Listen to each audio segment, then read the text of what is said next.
इस कार्यक्रम के पुण्यार्जक हैं माता पिता श्रीमान रूपचंद जी जैन, श्रीमती कमला जैन, दिनेश जैन, रेखा जैन, दिवेश जैन, दिशा जैन, गंगवाल परिवार, प्रवासी मुंबई, निवासी ब्यावर।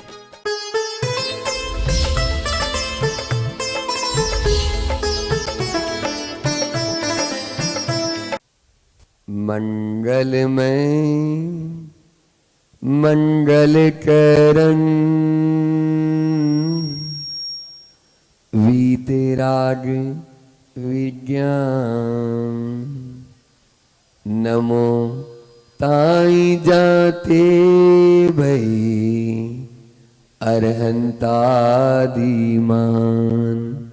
जो विद्यादि सागर सुधी,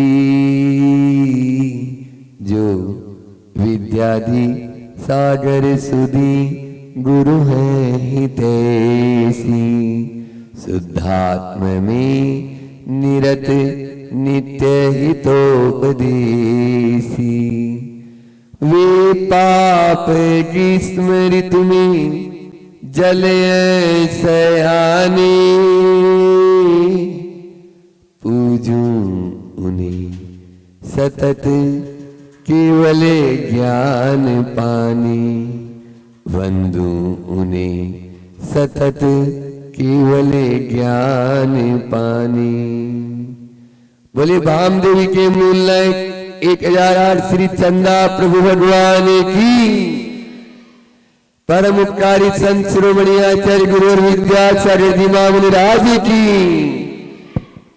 पूज्य मुनि श्री 108 दुर्लभ जी महाराज की, पंच कल्याण प्रतिष्ठा महामहोत्सव की वर्षों की प्रतीक्षा आज पूर्णता की ओर नजर आ रही है। भामदेवी का बच्चा बच्चा जिस घड़ी का इंतजार कर रहा था, वो घड़ियां आज आपके द्वार पर आ पहुंची है। द्वार पर नहीं, अब तो भीतर आ पहुंची है, और आप भी भीतर आ गए हो इस मंडल में। आज यह मंडप नहीं, अब तो अयोध्या नगरी बन चुका है। पुण्योदय होता है तभी इस प्रकार का संयोग हो पाता है। कल पंच कल्याण प्रतिष्ठा की इस पूर्व पीठिका के रूप में आपको हमने 4 बातें बताई थी। शुद्धि, विशुद्धि, तन्मयता और अनुशासन के द्वारा ही इस पंच कल्याण के जो आयोजन का प्रयोजन है वो आत्मसात कर सकते हैं। कंकड़ से पत्थर, कंकड़ पत्थर से यह शंकर बनने की एक प्रक्रिया है। पाषाण से परमात्मा बनने की यह प्रक्रिया है। पामर से परमेश्वर बनने की यह प्रक्रिया है, और पतित से पावन बनने की यह प्रक्रिया पंच कल्याणक है। अब इस पंच कल्याण के माध्यम से हम अपने आप को भी पावन करेंगे। प्रभु के पंच कल्याण तो होते हैं और हो रहे हैं और होंगे, लेकिन उसके साथ में यही भावना बार बार हम भाएं कि हमारा भी कल्याण हो जाए। तेरे कल्याण के साथ में भगवान मेरा भी कल्याण हो जाए। ऐसा यह पंच कल्याण का आज प्रथम दिन, और इस प्रथम दिन में जैसा कि अभी भैया जी भी बता रहे थे, बहुत सारे कार्य होते हैं और उन सभी क्रियाओं को करना भी अनिवार्य होता है। इसीलिए गाड़ी अपने निर्धारित समय से थोड़ा विलंब से भी चलती है, चल रही है, लेकिन कोई दिक्कत नहीं। बस जो समय आपको दिया जाए उस समय पर आपको उपस्थित होना है। आज 4 बातें यहाँ पर अभी हुई। पहला तो है घट यात्रा, फिर दूसरा हुआ ध्वजारोहण, अभी आप लोगों का होगा सटलीकरण, और आज गर्भ कल्याण का भी पूर्वार्ध। एक साथ 4 कार्य जहां संपन्न हो रहे हैं तो निश्चित रूप से वह हमारी उन्नति का कारण बनेगा। घट यात्रा, घट की वह यात्रा, आप देखो पद दलिता माटी, आचार्य श्री जी का महाकाव्य है मूक माटी, पढ़ लेना। उसमें पामर से परमेश्वर में कैसे बनने की यात्रा है, वह सब पूरी यात्रा उसमें दी हुई है। कंकर से शंकर, वह पानी जिस माटी को बहाकर ले जाता है, जब वह अग्नि परीक्षा दे देती है, तो वही माटी उस पानी को अपने भीतर बांधकर रखने की क्षमता रखती है। आपके हाथ का यह घट बता रहा है कि आज वह घट, अभी प्रशांत जी अपने हाथ में उसी माटी को के कलश को लेकर वहां पर ध्वजारोहण स्थल पर उसकी स्थापना की। बहुत ही सुंदर वह कलश, लेकिन वह कब, जब अग्नि परीक्षा, गुरुदेव कहते हैं कि परीक्षा देने के बाद ही वह माटी पानी को धारण करने की क्षमता ला सकती है। उन्होंने अपने हाइकु के माध्यम से कहा है कि कच्चा घड़ा है काम में न लो, कच्चा घड़ा है काम में न लो, बिना अग्नि परीक्षा। बिना अग्नि परीक्षा कभी भी घड़े को, कुमार होता है वह कुमार घड़ा बना तो लेता है, लेकिन जब तक उसको अग्नि में तपाता नहीं, तब तक उसको काम में नहीं लेता है। हमें भी ये कच्चा घड़ा मिला है, बस इसको तपाना है और तपाते चले जाएंगे तो एक दिन यही जो आत्मा जिसके भीतर है वही परमात्मा हो जाएगा। जो आज पतित है वही पावन बन जाएगा, वही आत्मा परमात्मा। कल मैंने कहा था कि किसान जब बीज बोता है तो ऐसे ही नहीं फेंक देता है, उस बीज की बहुत बड़ी कीमत है। हमें भी यह बीज मिला है और इस बीज की कीमत यदि जिस दिन समझ में आ जाएगी तो आप भी अपने आप को नीचे बैठाएंगे नहीं, ऊपर बैठना शुरू कर देंगे। आपको लोग बैठाएंगे, आप नहीं बैठेंगे। तो वह बीज बोने के पहले जिस प्रकार से हल चलाकर भूमि को समतल करता है, वहां के कंकड़ पत्थर है, खरपतवार है, उसको अलग करके उसमें खाद पानी डालकर उपजाऊ बनाता है, तब जाकर उसमें बीज का वपन होता है। आज भामदेवी में भी ऐसे ही एक बीज का वपन होना है, और वह बीज न केवल अपना कल्याण करेगा, अपितु जो उस बीज के समीप आएगा उसका भी कल्याण हो जाएगा, जो उसका नाम लेगा उसका भी उद्धार हो जाएगा। ऐसा वह बीज आज इस धरती पर उतरने वाला है। वह घट यात्रा के माध्यम से हमें समझने को मिला कि किस प्रकार से घट की यात्रा होता है। घट की तरह वह समर्पण, घट की तरह वह लगन, रुचि, घट की तरह वह मेहनत, घट की तरह वह विनय हमारे अंदर आए। वह सहनशीलता, वह शीतलता, वह शुद्धता हमारे भीतर भी आए, ऐसी वह घट यात्रा संदेश दे रहे हैं। और दूसरी ओर ध्वजारोहण हुआ, ध्वजा का आरोहण हुआ। ध्वजा तो थी लेकिन आरोहण करने वाले नहीं थे, और बंबई से आकर उन्होंने यहां पर वह ध्वजारोहण किया, और ध्वजा ने भी पूर्व की ओर जाकर संकेत कर दिया, क्योंकि ध्वजा हमेशा संकेत का माध्यम होती है। और उसने बता दिया कि यह पंच कल्याणक यहां पर अभूतपूर्व होगा, यह अपूर्व होगा। ऐसा न भूतों में भविष्यति वाला कार्य यहां पर संपन्न होगा। यह ध्वजा ने पूर्व की, बस यह तभी होगा, केवल ताली बजाने मात्र से नहीं होगा, ताल ठोकने से होगा। आज पहला दिन है और ये बताया गया है कि भोजन की प्रशंसा तब तक न करो तब तक वो पच न जाए। समझ आ रहा है? ऐसे ही आप लोगों की भी प्रशंसा, ताली तो खूब बजा लो, लेकिन ताल ठोकना, यहाँ युवा वर्ग और सब बैठे हुए हैं, आप लोगों को अब कमर कस लेना है।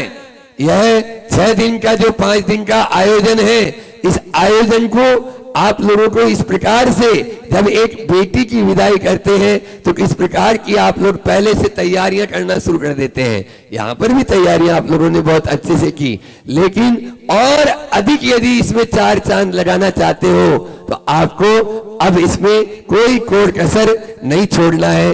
ध्वजारोहण भी हमें 4 प्रकार के संकेत करती है। इसमें पहले तो 2 शब्द हैं, एक तो ध्वजा और आरोहण, और दो चीज है, एक है डंडा, दंड, और एक है ध्वजा। सिद्धांतों में आप डंडे की तरह तने रहे और व्यवहार में ध्वजा की तरह नरम बन जाए तो आप भी हमेशा फहराते रहेंगे, आपकी भी कीर्ति चारों ओर फैलती रहेगी। विनम्रता ही हमको ऊपर की ओर ले जा सकती है, यह संकेत कर रही है ध्वजा।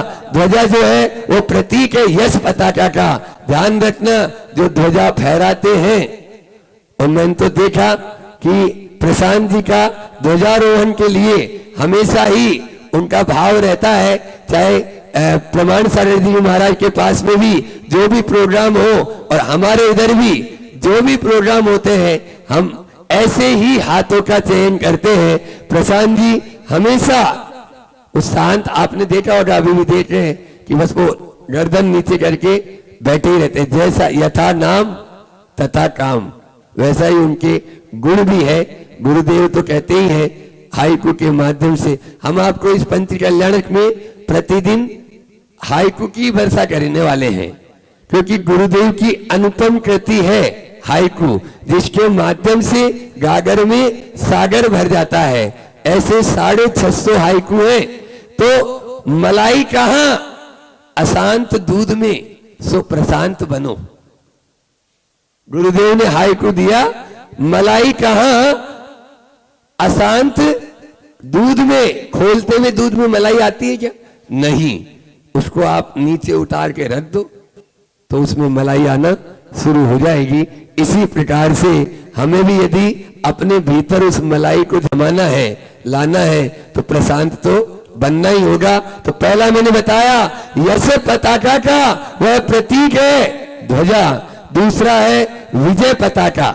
जब कोई युद्ध जीतता है या किसी भी देश के द्वारा किसी देश पर अपना प्रभुत्व जमा दिया जाता है, तो सबसे पहले क्या की जाती है?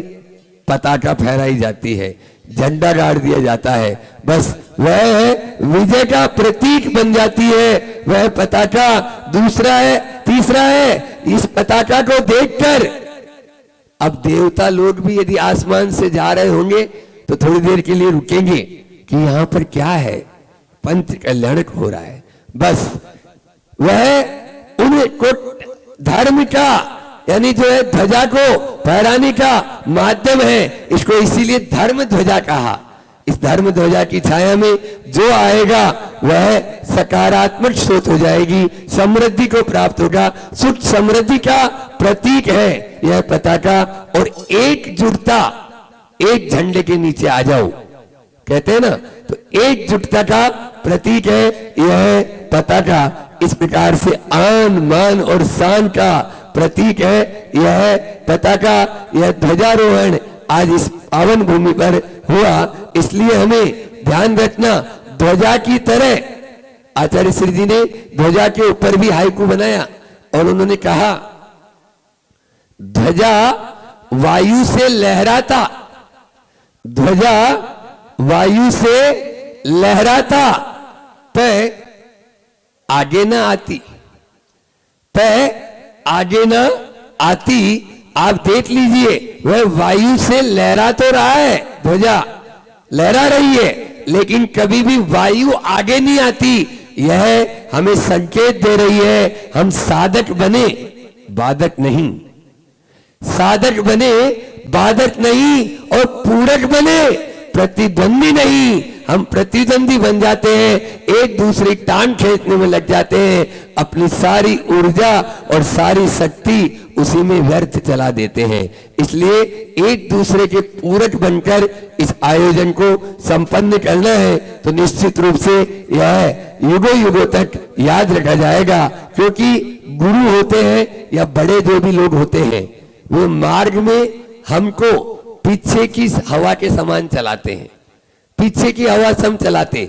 वे गुरु हमें पीछे की हवा के, जैसे माँ होती है उंगली पकड़कर चला रही है, या पीछे से थोड़ा सा सपोर्ट दे दिया। साइकिल चलाना सीखा कभी? साइकिल चलाई कभी बचपन में? तो साइकिल चलाने वाला, साइकिल जब बालक चलाता है, पीछे उसके पिताजी या भैया पकड़े हुए हैं, थोड़ा सा पैडल लगाया, उसने छोड़ दिया। बस गुरु भी हमें ऐसा ही करते हैं। गुरु के द्वारा वह हवा के जैसे हवा लहरा रही, हवा जो है ध्वजा को लहरा रही है, फहरा रही है, बस वह आगे नहीं आती, पीछे से हमको पूरा सपोर्ट करती है। बिना हवा के कभी ध्वजा फहरा नहीं सकती, लहरा नहीं सकती, उसे हमें देखना है। और तीसरा हमने दिया सटलीकरण। आज जो अभी भैया जी आपको सटलीकरण में एक मंत्र बोलेंगे कि मन प्रशस्ते वचसे प्रशस्ते काय प्रशस्ते चकसाए हानि सेवार्थते साथ सटली की अन्य मंत्रे रुधारे कृति कल्पनांगा। यानी मन को प्रशस्त, वचन को प्रशस्त और काय को प्रशस्त करने के लिए यह कसायों की हानि करना है तो मन को प्रशस्त रखो, वचन को प्रशस्त रखो और काय को प्रशस्त रखो। सच में यही सटली क्रिया है। मन, वचन और काय को प्रसन्न रखना यही वास्तव में सटली क्रिया की यहाँ पर सटलीकरण है। उस सटलीकरण को अभी आप करेंगे। यह पूरा का पूरा अब जो है मंडप मंदिर हो गया है और इस मंदिर में जैसा आप लोगों को निर्देश दे दिया गया है कि किसी प्रकार की भी अपवित्रता, अशुद्धता यहाँ पर नहीं होनी चाहिए, चाहे वह खान पान से संबंधित हो और चाहे वह आपके आचार व्यवहार से संबंधित हो। आप लोग यहाँ पर किसी भी प्रकार की कोई अशुद्धि न करेंगे, अशुद्धि नहीं यहाँ पर रहेगी, तभी वह शुद्धि और विशुद्धि हमारी बढ़ती चली जाएगी, जो सिद्धि को दिलाने वाली होगी। ध्यान रखना। हाँ, यह है पंच कल्याणक। हमें बहुत ही अच्छे से एक और बता दे, अभी यहाँ पर जाप भी बैठाएंगे और उस जाप में भी जो युवा वर्ग बैठा हुआ है उनको जाप शुरू कर देना है। और जितनी आप जाप, क्योंकि वो पावर हाउस है और वह पावर हाउस हमें, वैसे यहाँ पर जब हम आए थे उस दिन भी आपको शांति मंत्र की जाप दी थी मैंने मंदिर में उधर, और वह शांति मंत्र की जाप आप लोग निरंतर कर रहे हैं। लेकिन अब इस धरा पर यहाँ पर जो जाप होगी वह आपको बहुत अच्छे से करना है। इस प्रकार से आज ये गर्भ कल्याण भी समय अपना हो रहा है। गर्भ कल्याण के बारे में दोपहर में भी आपको बता देंगे। घट यात्रा और ध्वजारोहण और सटलीकरण का यह कार्य अभी यहाँ पर मंडप शुद्धि आदि भी होना है, शांति धारा होना है। तो अभी इतना ही रखेंगे कि आप लोग अपने जो उद्देश्य है या इस आयोजन का जो प्रयोजन है उसको नजरअंदाज नहीं करेंगे, तभी हमारा यह कार्य करना भी सफल होगा और हम तभी अपनी उस आत्मा को परमात्मा बनाने में सक्षम हो सकते हैं। सक्षम हो, इसी भावना के साथ मैं अपनी वाणी को विराम देता हूँ। बोले अहिंसा परमो धर्म की। आचार्य गुरु और विद्याचार्य महामुनि राज की। आंख से बहाओ तो पानी है और कलम से लिखो तो कहानी है। कलम से लिखो तो कहानी है। एक प्रश्न आप लोगों से पूछ रहा हूं, ऐसी कौन सी चीज है जिसके पहले संसार नहीं था और ऐसी कौन सी चीज है जिसके बाद संसार नहीं है? प्रश्न समझना। ऐसी कौन सी चीज है जिसके पहले संसार नहीं था और ऐसी कौन सी चीज है जिसके बाद क्या नहीं है? संसार नहीं है। कोई देगा उत्तर? नहीं दे पा रहे? मैं दे, सामान्य सा उत्तर है उसका। उत्तर क्या है? श्वास। आपकी वो जो श्वास अर्थात आने वाली श्वास और जाने वाली श्वास, पहली श्वास और अंतिम श्वास के बीच की चर्चा हम यहां करेंगे। पहली श्वास और अंतिम श्वास की चर्चा करने अपन यहां बैठे हैं, उसकी अपन यहां चर्चा करेंगे। और पहली सांस आपकी जब आई थी इस जीवन की और अंतिम सांस जब आपकी जाएगी, उसकी अपन यहाँ पर बात करने के लिए सब लोग इकट्ठे हुए हैं। हर व्यक्ति अपना भविष्य सुधारने के लिए तैयार है। हर व्यक्ति अपना कल सुधारने के लिए चिंतित है। हर व्यक्ति अपने भावी जीवन के लिए आकुलित है। लेकिन बंधुओं, आश्चर्य तब लगता है जब कल की परिकल्पना में हम आज को बुरा किए जा रहे हैं। कल को सुधारने के लिए आज को तनाव युक्त जी रहे हैं। ये पंच कल्याणक महामहोत्सव उत्सव के रूप में बनाने के लिए हम कल को नहीं आज को सुधारने के लिए तत्पर होना पड़ेगा, क्योंकि भगवान महावीर वर्तमान में जिए थे, इसीलिए वर्धमान थे, और वर्तमान सुधार कर हम सबको भी वर्धमान बनने की इस मंगलमय यात्रा में शामिल होना है। आज को सुधारने के लिए हम सब तैयार हो जाएं। आज को सुधारने के लिए सबसे पहले अपने आप को पात्रता को बनाना होगा, अपनी क्वालिटी को मेंटेन करना होगा। अपनी क्वालिटी अच्छी हो इस पर हमें विचार करना है, उस समय सोचना है क्वालिटी कैसे बनाना है। तो क्वालिटी की अगर बात करूं तो क्वालिटी बनाना आपके हाथ में, बस वो कैसे, जैसे पानी गिरता है सबने देखा है, पानी की बूंद आती है सबने देखी, पानी गिरते हुए सबने देखा है। पानी की एक बूंद जब मिट्टी पे गिरती है तो मिट्टी में मिल जाती है, मिट्टी में समाहित हो जाती है। पानी की वो एक बूंद जब तवे पे गिरती है तो वो भाप बन जाती है, और पानी की वो एक बूंद जब सर्प के मुंह में जाती है तो जहर बन जाती है। पानी की वही बूंद जब सीप में जाती है तो मोती बन जाती है। पानी की वही बूंद नीम के वृक्ष में जाती है तो कड़वी बन जाती है। पानी की वही बूंद गन्ने के पेड़ में खेत में जाती है तो मीठी बन जाती है। पानी की वही बूंद किसी सागर में जाती है तो खारी बन जाती है। पानी की वही बूंद अगर किसी नदी में जाती है तो कैसी हो जाती है, वो प्यास बुझाने वाली मीठी हो जाती है। और पानी की वही बूंद अगर किसी कंठ में जाती है तो क्या हो जाती है, तृप्ति का अनुभव करती है। और पानी की वही बूंद परमात्मा के मस्तक पर जाती है तो गंधोदक बन जाती है।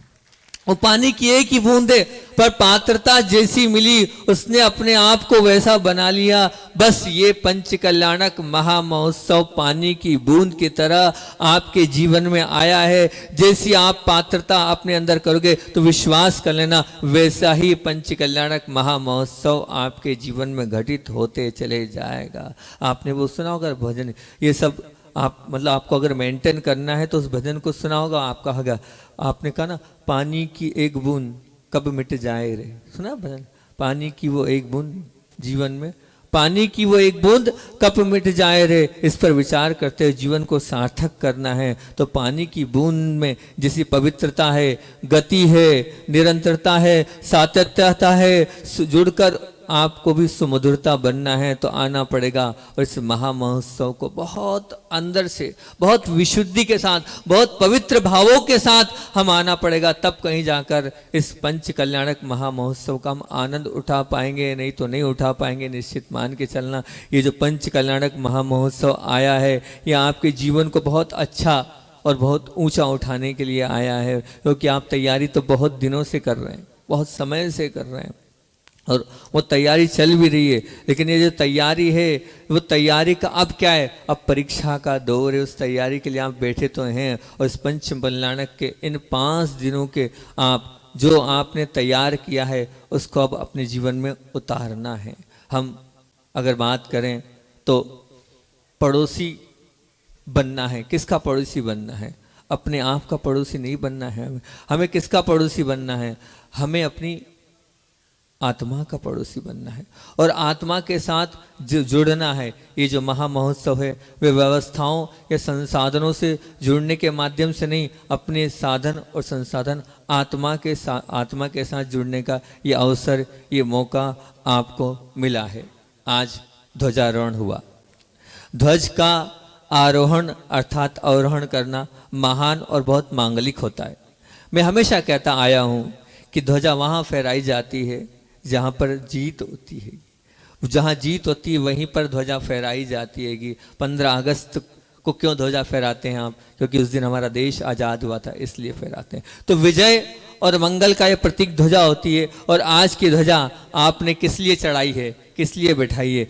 कर्मों पर विजय की शुरुआत करी है आपने ध्वजा को फहरा कर, कर्मों की जीत की आपने शुरुआत करी है। बिल्कुल ये, क्योंकि जो पाषाण से भगवान बनने की इस यात्रा के मंगलाचरण स्वरूप ये ध्वजारोहण आपने किया है। बहुत महान पुण्यशाली होते हैं जो इस ध्वजारोहण को करते हैं। उनके जीवन की ध्वज भी इस ध्वज की तरह मंगल स्वरूप और कल्याणकारी होगी। प्रत्येक क्षेत्र में ये विजय लक्ष्मी को देने वाली है। मेरा तो मानना है कि आपका व्यवहारिक कार्य अगर नहीं हो रहा है, आपको कोई परेशानी हो रही है, आप किसी चीज़ में जीत नहीं पा रहे हैं, तो विजय अगर आपको प्राप्त करनी है तो इन मांगलिक कार्यों में आना चाहिए और सामर्थ्य हो तो ध्वजारोहण करना चाहिए। निश्चित वो आपका व्यवहारिक कार्य, वो आपका जो निजी कार्य है वो संपन्न होता चला जाएगा इस ध्वजारोहण के माध्यम से, इस ध्वजा के माध्यम से। अभी पिछले वर्ष इसी समय की बात है कि फागुन में मांगी तुंगी में हम थे, तो खंडवा के एक महानुभाव थे राकेश जी गंगवाल, तो उनकी धर्म पत्नी को हाथ में बहुत डॉक्टरों को दिखाया, बहुत तकलीफ थी, बहुत कष्ट थी, बहुत पीड़ा थी। तब उन्होंने सब कुछ करा लिया और तब हमने उनसे एक काम करो, ज़्यादा नहीं है, घंटे भर का और है, रुक जाओ थोड़ा, ये ध्वजारोहण कर लो। इस ध्वजारोहण के माध्यम से हो सकता है आपका ये हाथ का दर्द दूर हो जाए। उनने ध्वजारोहण किया और ध्वजारोहण करने के बाद अभी जब वो आए थे एलोरा में, उनका कलश था, हमने बताया क्यों? बोले जिस दिन से वो ध्वजारोहण किया है महाराज जी, आपकी बात ऐसी लगी कि वो हाथ का दर्द ही चला गया। ये साक्षात घटना है, खंडवा की बात आपके बीच में रखा हूँ। राकेश जी गंगवाल है, उनकी धर्म पत्नी को वो दर्द था, वो दर्द दूर हो गया इस ध्वजारोहण के माध्यम। भक्ति आस्था के माध्यम से करते तो निश्चित तौर से वो हमारे को फल मिलता ही है।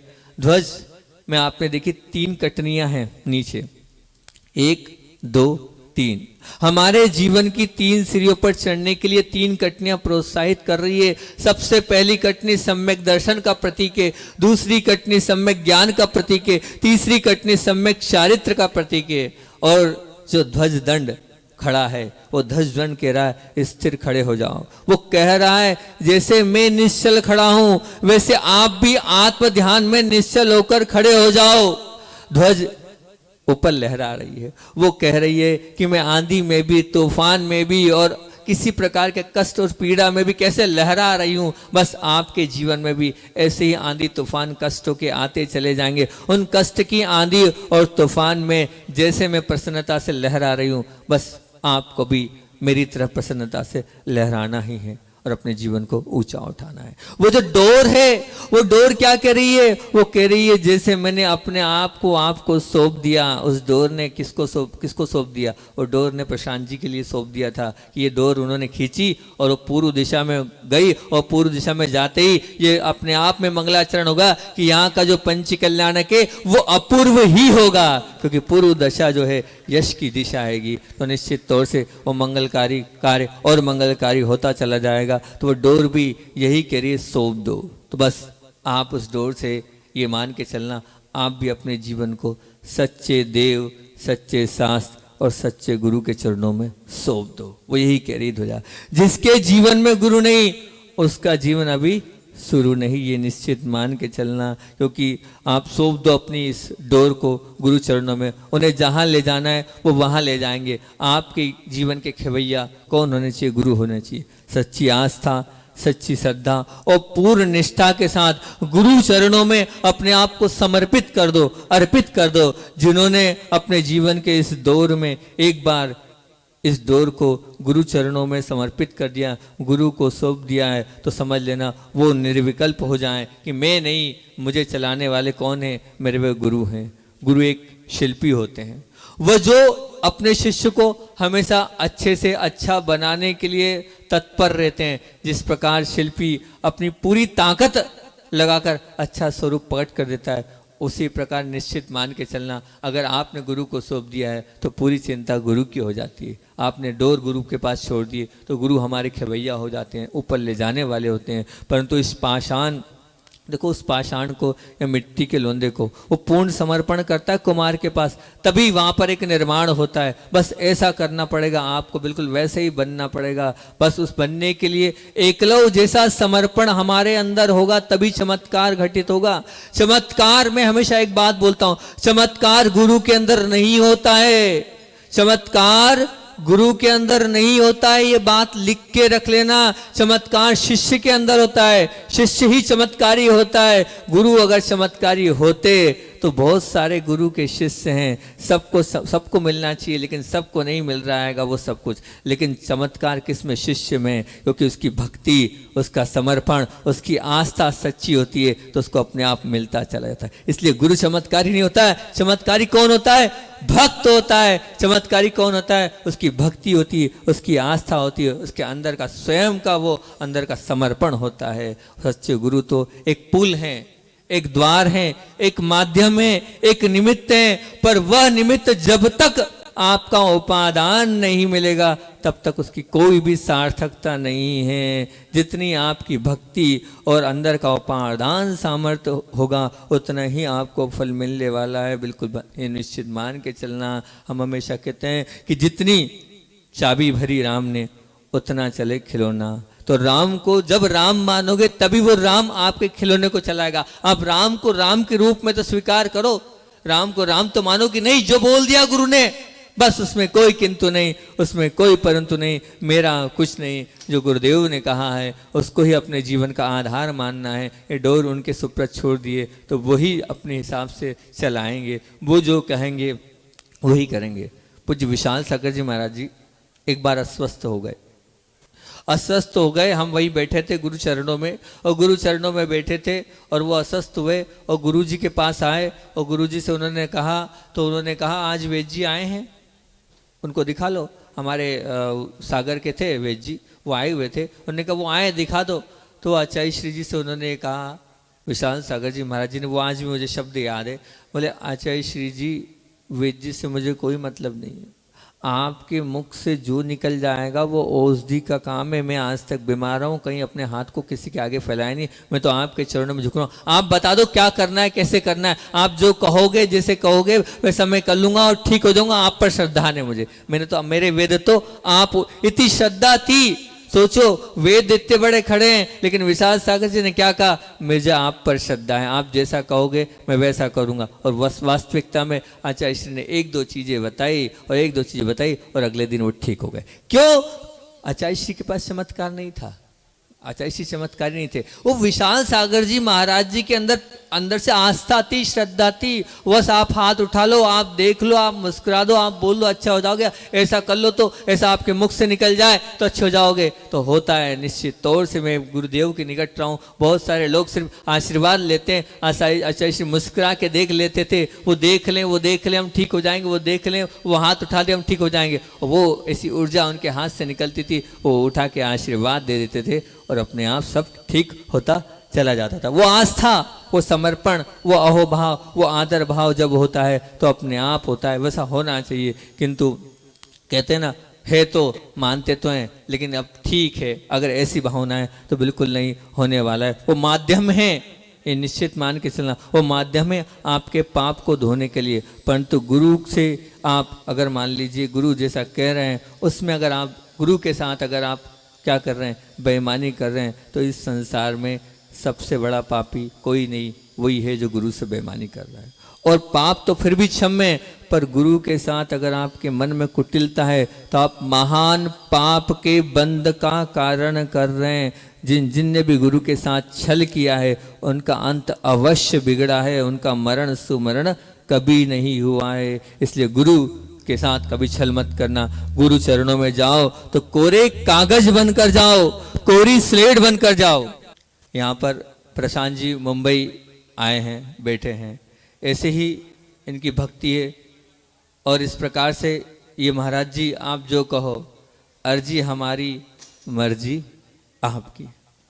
ऐसा सच्चा समर्पण, ऐसी आस्था, ऐसी भक्ति जो भव्य जीवों के अंदर ही होती है, ऐसी भव्यता उनकी आत्मा में विराजमान है, ऐसी भव्यता आप लोगों के हृदय में विराजमान हो जाए। ऐसा समर्पण जैसा उनका गुरुदेव के प्रति, संग में मुनि महाराजों के प्रति है, तो मानना सब कुछ हो जाएगा। आप लोग भामदेव वालों सीखो उनके समर्पण को देखकर। वो समर्पण की परिभाषा उनको देखकर पता चलती है कि सच्ची आस्था, सच्चा समर्पण क्या होता है। ऐसा बनने के लिए हनुमान की तरह बनना होगा और अपने मन मस्तिष्क और हृदय में गुरु की प्रतिमा जैसे बैठी है वैसे ही अपने आप को बनाना होगा। आपके बीच में आर के जैन साहब भी हैं।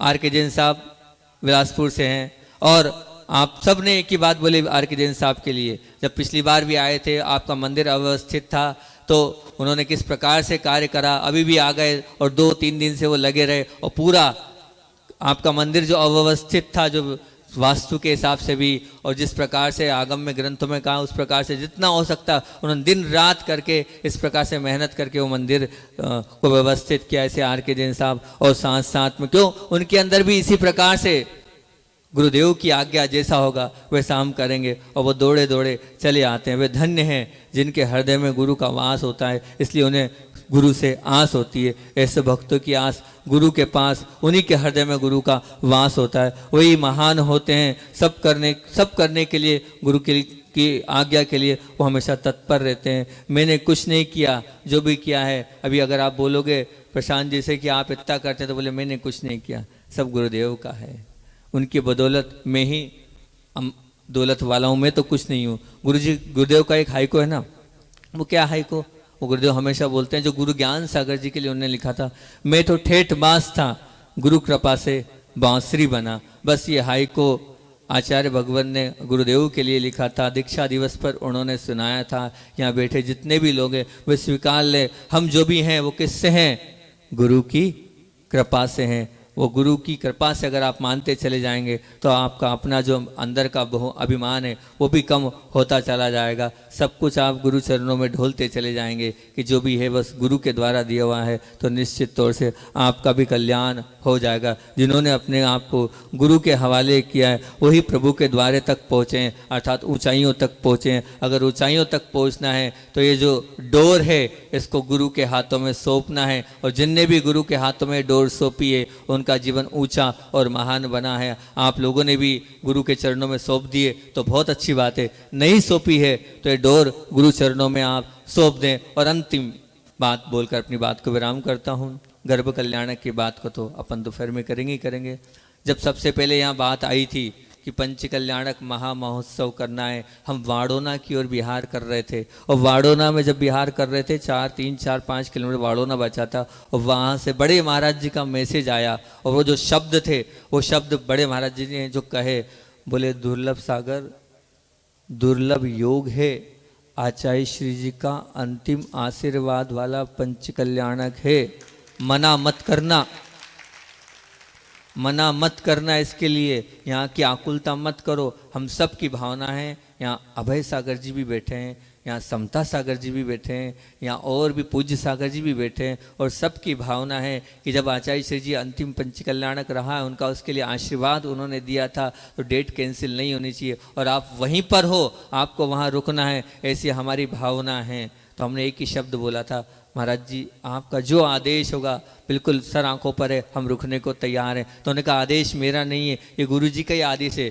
वो दुर्लभ योग होगा तभी तो आप लोगों को वहाँ रुकना है, आप ही को कराना है वो कार्य। हमने कहा ठीक, बहुत अच्छी बात है। फिर उसके बाद जब कमेटी से एक ही शर्त रखी थी, हमने इतनी बात बोली थी, हम रुकने को तैयार हैं, पर एक ही शर्त है, विनय भैया आएंगे तो ही हम पंच कल्याणक में रुकेंगे, नहीं तो नहीं रुकेंगे। फिर पता चला वो धीरज को भेज देते हैं, अगली तुरंत हमने वहाँ पर मैसेज भेज दिया, महाराज जी से बोल देना, महाराज जी भी नहीं रुक रहे हैं। अगर विनय भैया आएंगे हम किसी और प्रतिष्ठाचार्य के सानिध्य में पंच कल्याणक नहीं करेंगे। और देखो विनय भैया का भी इस गांव के प्रति वात्सल्य स्नेह देखो, उन्होंने कहा ठीक है, महाराज जी की भी इच्छा है, गांव वालों की भी इच्छा है, तो मैं जरूर आऊँगा। और उन्होंने अपनी स्वीकृति प्रदान करी और वो आप लोगों के बीच में आ गए। भैया जी आए हैं, और अब निश्चित तौर से जब भैया जी आ गए तो पंच कल्याणक महामहोत्सव सानंद और बहुत अच्छे से ही संपन्न होगा, क्योंकि उनका बहुत अनुभव है।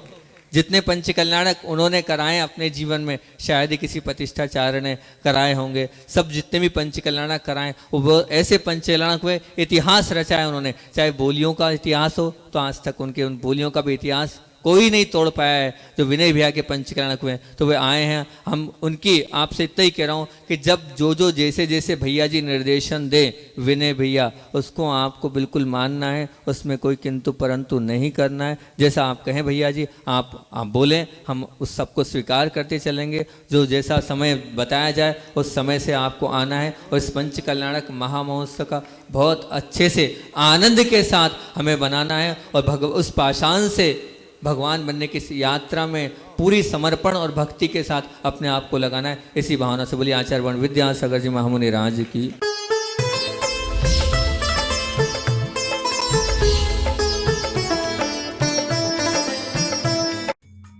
इस कार्यक्रम के पुण्यार्जक थे माता पिता श्रीमान रूपचंद जी जैन, श्रीमती कमला जैन, दिनेश जैन, रेखा जैन, दिवेश जैन, दिशा जैन, गंगवाल परिवार, प्रवासी मुंबई, निवासी ब्यावर।